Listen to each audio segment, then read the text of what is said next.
खुलुमबाय दिनैनि रादाबखौ फरायदों आं त्रिशरन बसुमतारी। दिनैनि गाहाय रादाबाव दङ गोरोन्थि डाटा फोसावनायनि थाखाय प्रमद बर'नि सायाव केस। आसामनि मन्त्रि एमएलएफोरा कर'ना भाइरासनि थाखाय दान होदों। 24 घन्टानि गेजेराव आमेरिकायाव सा 2000 सुबुं थैनांदों। देग्लायनि एचएस सेथि बोसोरनि आनजादा जानाय नंला। आमिनुल इस्लामा 14 साननि थाखाय न्यायनि जिम्मायाव।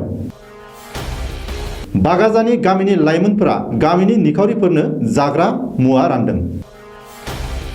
कक्राझार खेरखामुरि हालामनि गंस्नि गामिनि निखावरि सुबुंनो जाग्रा मुवा राननानै होदों।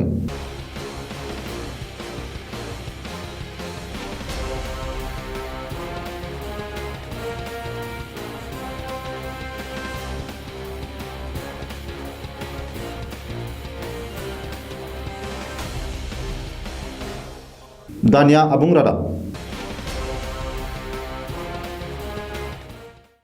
कर'ना भाइरासनि सायाव गोरोन्थि डाटा फोसावनायनि थाखाय इउपिपिएलनि आफादगिरि प्रमद बर'नि सायाव केस होबाय।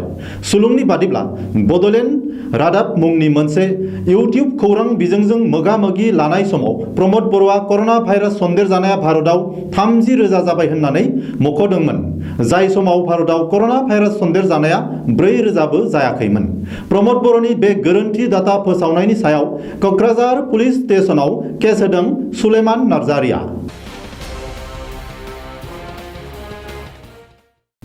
आसामाव कर'ना भाइरास सन्देरजानाया सानफानि उनाव सानफा बांबोगासिनो थानायखौ होबथानायनि राहा लानो थाखाय आसाम एसेम्ब्लिनि मन्त्रि एमएलएफोरा राङारि दान होदों।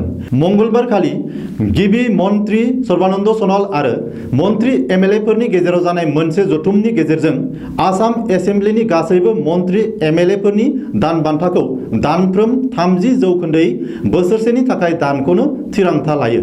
मख'थावदि मिरु सरकाराबो कर'ना भाइरास होबथानो थाखाय थोजासे राहा लानांगौ जानायलाय मिरुनि गासैबो मन्त्रि आरो एमपिफोरनि दान बान्थाखौ दानफ्रोम 30% दानख'नो थिरांथा लादों।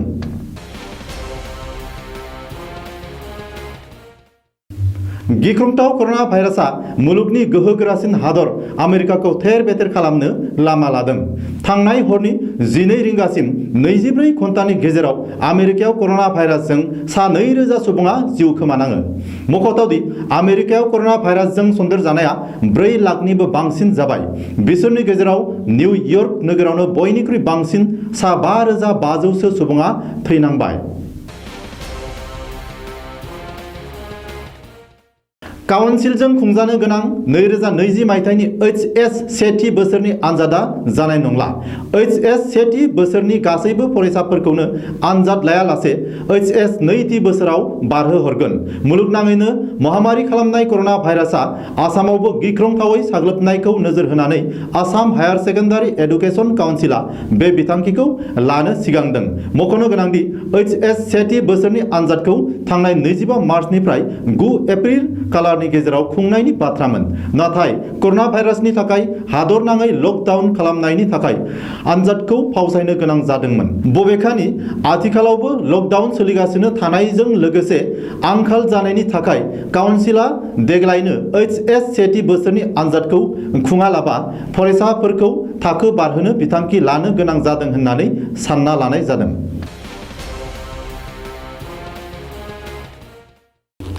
धिं विधानसभा बियाबनि एआईयुडिएफनि एमएलए आमिनुल इस्लामखौ 14 साननि थाखाय न्यायनि जिम्मायाव दैथायहरबाय। मख'नो गोनांदि कर'ना भाइरासखौ लानानै हारियारि आरो अजद गोनां बानबुंथि होनायनि अडिअ रेकर्डिंआ ससियेल मिडियायाव भाइरेल जानायनि उनावनो एमएलए आमिनुल इस्लामखौ नगाव पुलिसआ मंगलबारखालि फुङाव एरेस्ट खालामदोंमोन। बाक्सा जिल्लानि सिमला पुलिस थानानि सिङाव थानाय बागाजानि गामिनि लाइमोनफोरा कर'ना भाइरासनि थाखाय हादरनाङै लकडाउन खालामनाय समाव जेंना-जेंगोनाजों भुगिनांनाय गामिनि निखावरि नखरफोरनो जाग्रा आदार राननानै होदों। गामिनि सानैसो साख्रि आवलाफोरनि मददाव गामिनि लाइमोनफोरा एफा रां खांलायनानै अलखदनि समाव बे मददखौ होदों होननानै मिथिनो मोन्दों।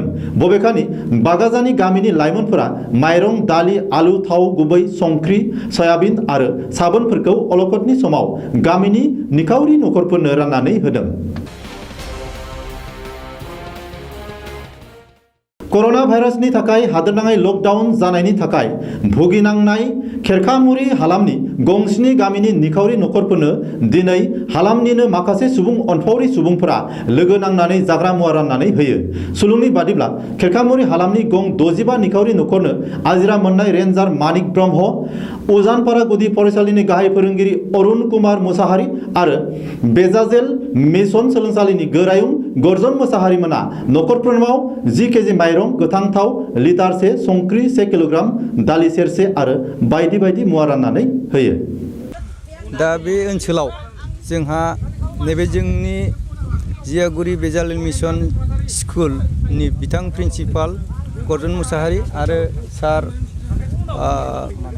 मानेक ब्रह्म बसुमतारी बिथांनिसिम सिगाङाव साबायखर थाग्रोबाय।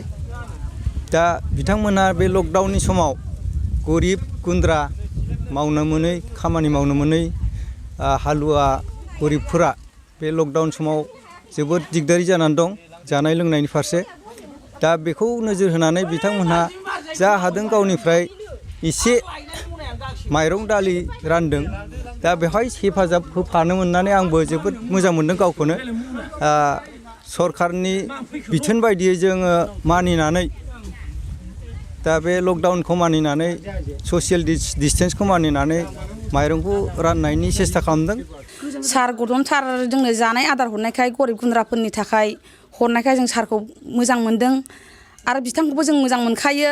बिनि थाखायनो जों सारनाव लांनो फैदों। जोंहा माजों खांनो फिसाफोरखौलाय? जों जेरावबो खामला मोना, जेबो मोना। जोङो बेखिनिखौनो जोङो जेराव हरदों बेखौ जोङो बिनानै जों लांफैनो खोनानाय लोगो लोगो लांफैनांगौ जाहैबाय। फिसाफोरखौ जों माजों खांनो? सोरबा 6 जन दङ, सोरबा 7 जन दं फिसाफ्रा। बेखिनिखौनो जों साननैसो रेहाय मोनो खोमा होननानै जों लांफैनो फैदों। जों माजों खामला मोनला, जेरावबो थांनो मोनला जों माजों जागोन? फिसा फिसौखौ जों माजों खांगोन? मालाय साख्रि बाख्रि गोनांफ्रा मालाय बेथन बख' मोनजायो। ओमफ्राय जों माजों जागोन? हाजिरा दिनै जों खामला मावानो जों ओंखाम गैया रावबो। नों साख्रियारफ्राबो नों खामला होग्रा गैला, होला रावनावबो बिबायनानै मोनजाला। बेखिनिखौनो जोङो फिसाफोरनो जोङो माइरं सेरसेखौनो आधा केजि भाग राननानै जोङो फिसाफोरनो जों दौवो। बिमा बिफा रसा नांनानैबाबो थानानैबाबो जोङो फिसाफोरनो गोजोननाय होयो जोङो। आङो आंनि बिदा फंबाय, बिब' बिनानाव, आइ आफा नोंथांमोननिसिम बेखौनो खावलायनो सानदों। कर'ना भाइरासआ ओरैबायदि मोनसे बेमार दा बेनि दिनैसिमबो रोखा मोनसे मुलि ओंखाराखै, रोखा मोनसे भेक्सिन ओंखाराखै बा हामथारदों होननाय जिनिसखौनो जोङो खोनायाखै दिनैहाय। दा बे जिनिसाथ' ओरैबायदि जिनिस जे मानसिजों लोगो लायोबा हेन्डसेक लायोबा नाङो, खाथियाव थानानै बिनि खदै रेजेरोबा बा बिनि खहाया हाबोबा बेजोंबो बारदेरो। दा बियो जुदि गमामायैनोबा जोंहा मोनसेल' राहायानो जाहैबाय गावजों गाव सासेनिफ्राय गोजानाव थानाय, थामहिनबा ससियेल डिस्टेन्सिं। दा बेखायनो जोङो ओरैबायदि खालामनांगोन, मोनफ्रोमबो गामिया बे स्टेपखौ लानांगोन। आङो डिसिजों सावरायबाय, सार्कोल अफिसारफोरनाव खबर लाबाय जे नोंथांमोनाव माइरं दङ नामा? बिथांमोना दुनियानि फर्मालिटिनि बायदिसिना दिन्थियो। बेफोरबायदि फर्मालिटिखौ लानो थाङोब्ला जोङो रावबो गरिब दुखुयानो सेरसेबो माइरंखौ राननो हाया। दानो जोंनि गोबां सेंग्राफ्रा आंनाव सोंहरबाय, आं होनबाय सार्कोल अफिसाव खबर ला, सार्कोल अफिसारनाव खबर ला। बिथांमोना होनो नोंथांमोना नोंथांमोननिफ्राय मेटेरियेल दङबा रानना होदो, जोंनाव गैया। दा बे बेबस्थायाव जोङो मा खालामनो? ओंखायनो गामियारिफ्रा गामियाव साफा सानै दुखिया न'खरफोरखौहाय जोङो नायलायोब्ला बेनो सबसे बेस्ट ससियेल डिस्टेन्सिंनि बा कर'ना भाइरासनिफ्राय एगेन्स्टै दावहा नांनायनि मोनसे आदब। दिनैनि रादाबा एसेनोसै। गोजोन्थों।